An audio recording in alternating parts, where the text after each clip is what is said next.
All right, so I'm hanging out on my little uh, enclosed porch area, and I'm feeling the download coming through. And it's like super fresh. It hasn't even fleshed itself out yet because this feels like a really important thing that I need to get down. And so I don't want to miss any of it. So I'm watching this video about this lady who survived the Rwandan genocide, and um, it's intense. I remember reading a book, and we studied it in my undergraduate, and I remember it being a really intense study, and it was just bringing back all of those details because it's very it's similar to the Holocaust, except for um, the one thing that makes it like super surreal is that it was carried out by like their literal neighbors, like people who lived next to them and knew them. And I mean, this was people who, I mean, it's just insane. So, anyway, I'm listening to her detail this horrific thing, um, and how basically she was like the only member of her immediate family that survived. Um, and I mean, it's unbelievable. And then she had to go on this journey of forgiveness and, seeking forgiveness or uh, giving forgiveness out to people who don't even really want it. They did what they did, but, um, and she was also saying like they didn't really have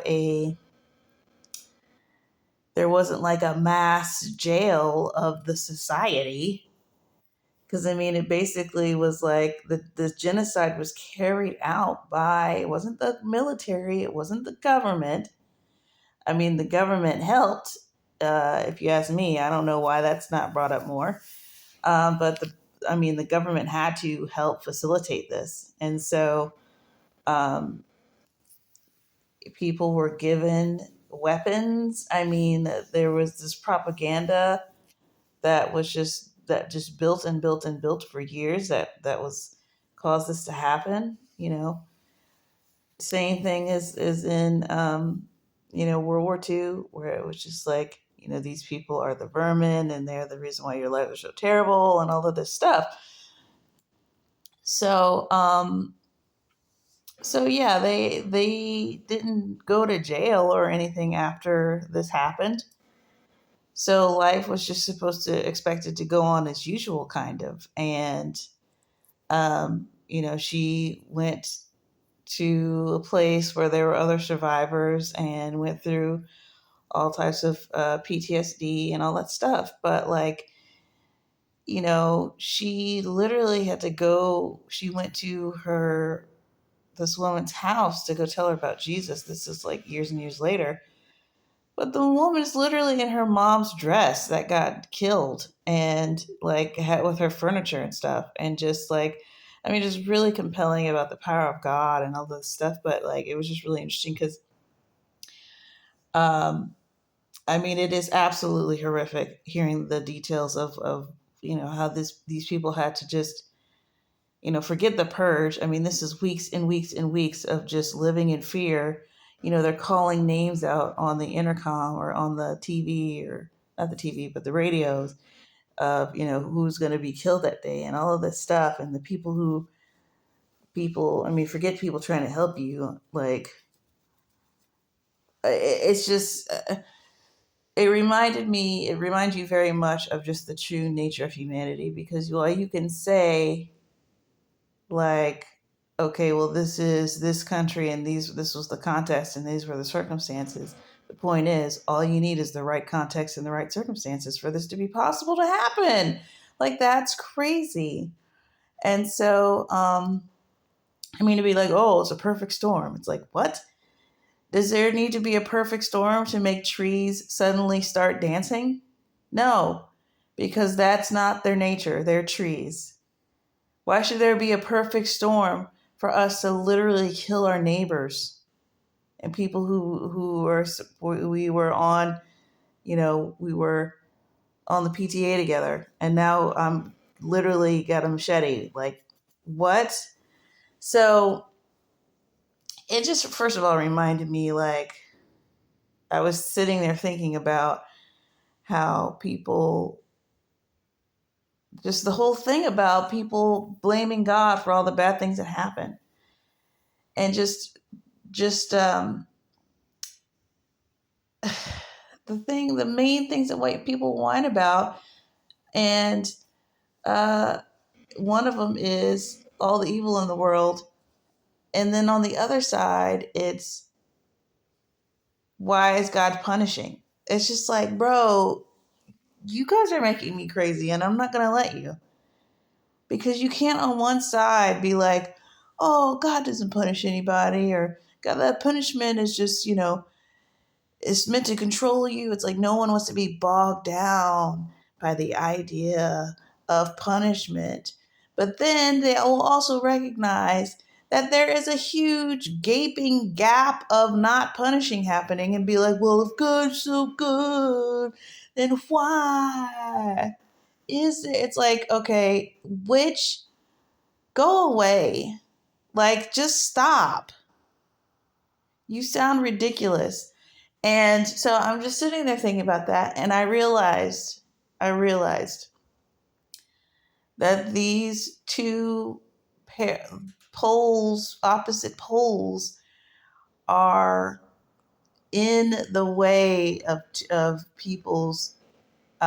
It's a different stumbling block. Typically, this I don't think the people that complain about one don't complain about the other. Maybe that happens.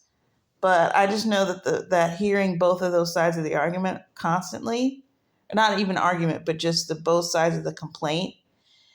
When the atheist gets up there, like, there's just this atheist debate that just sticks in my mind. That is just like 3 hours of just debate with an atheist, and then you get the top Christian apologist who is just so patient and so knowledgeable and so gracious, and they finally get to wearing down all of the atheists' complaints. And all he's got to say after it is, why is there so much evil in the world? And I'm just like, really? We did all of that scholarship, all of that expertise, all of that took years to build the type of person that would sit and be able to debate you with all the qualities that they needed to have. The unbelievable patience and the graciousness and the intelligence and the ability to recall facts right when you need to hear them, like, and to have like just a library of references. And then when your defenses finally come down, it's not, you know what, we need to give this a shot. All we see is the real goblin, which is just, why is there so much evil in the world? I just can't even believe it, dude. I just can't even believe it. Like, all he's got is just a big, huge brick wall of explaining a way of God. It's not even logic. It's just all the different ways that he can be explained away. You make it through there, and then it's just some pouting baby going, why is there so much evil?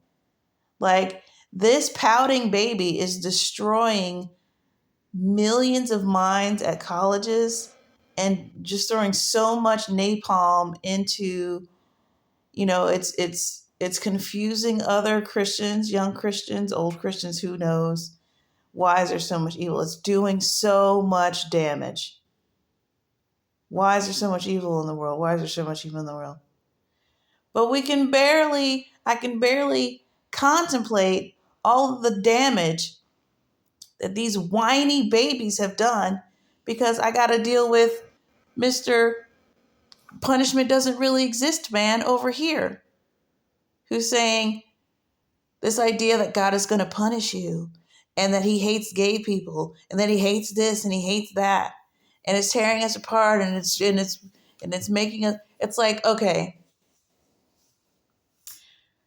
so he's letting okay. The only person that isn't doing anything different is God. God is just keeping it the same. God's just keeping it the same.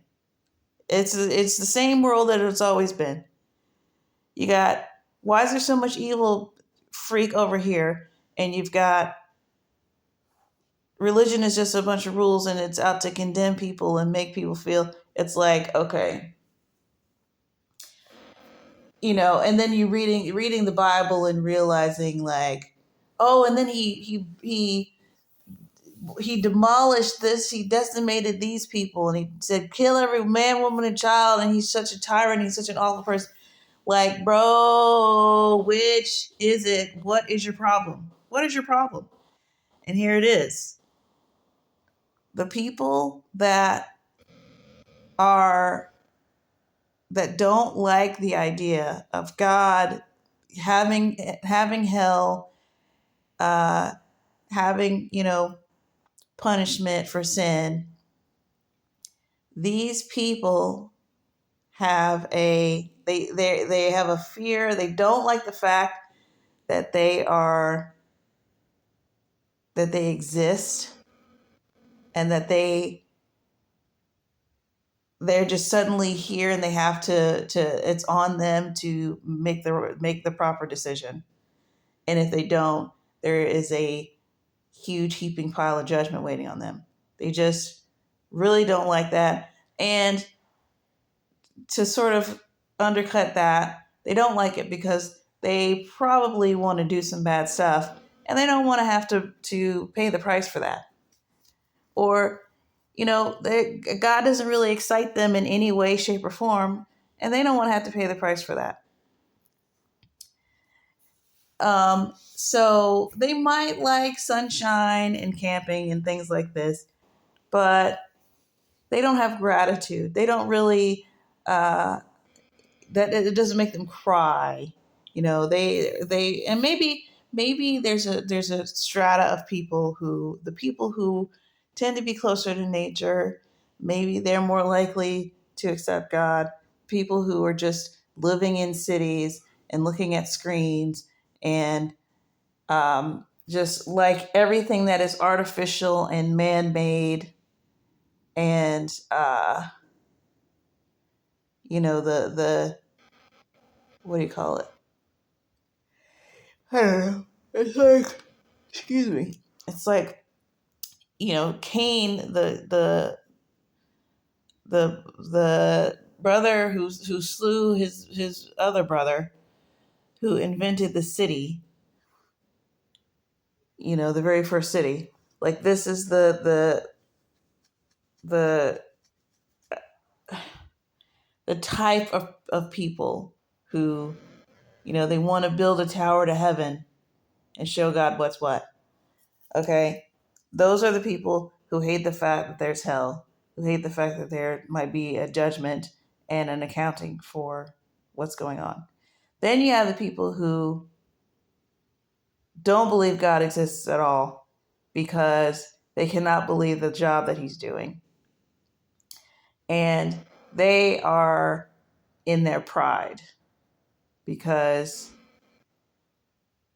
they just, the pride that they think that they could do, that the job could be done better than how it's being done, is like, you think that you have sat and thought about. It's just embarrassing. It's just pride. So we've got pride on one side, and then we've got, really, I don't know what we say, a rebellion on the other side. Because anarchy, maybe? I don't know. There's you got the people on one side of the argument. They don't want accountability. They don't want to hear about rules. They just want chaos.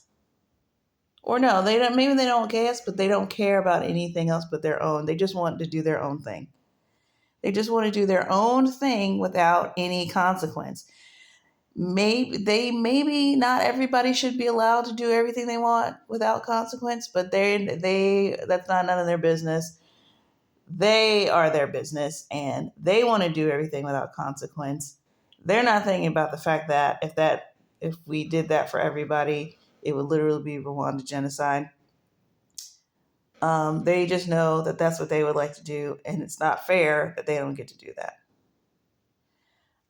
So that's kind of like almost like a spoiled brat type of person. Like when you raise a child who's just, that's somebody who wants what they want. They don't understand why they can't have it now. And the idea that there might be some later consequence that they have that, can't be passed to anyone else. This is your narcissist. Uh, this is a different camp from the why is there so much evil in the world. The why is there so much evil in the world camp are, I think pride is covering that whole thing. Like that is a complete pride issue.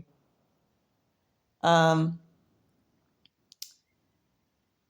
and it's okay if something in life causes you to fall into one of these camps, but you best make your way out of the camp as soon as you can, because it's a ridiculous camp.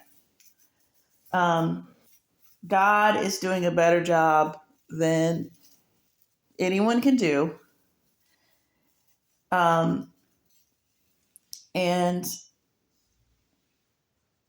it just dawned on me listening to the story of this woman. It's like those people, if they are not repentant and they make it, there's such a thing as a lake of fire. And the lake of fire is basically God's burning wrath, a cumulative burning,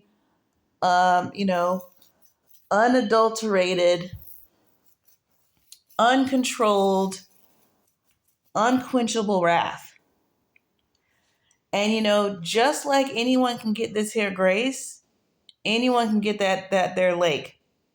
It's burning. It's burning. For who? Whoever still needs to be in it. Like, I'm really trying to understand this verse about God is no respecter of persons, but I think it has something to do with the fact that just like grace is for everybody, wrath is for everybody. And like, don't go into the lake of fire. Don't go into the lake of unquenchable wrath and rage over all of the trillions of sins and atrocities that have been committed by sinful man. Like,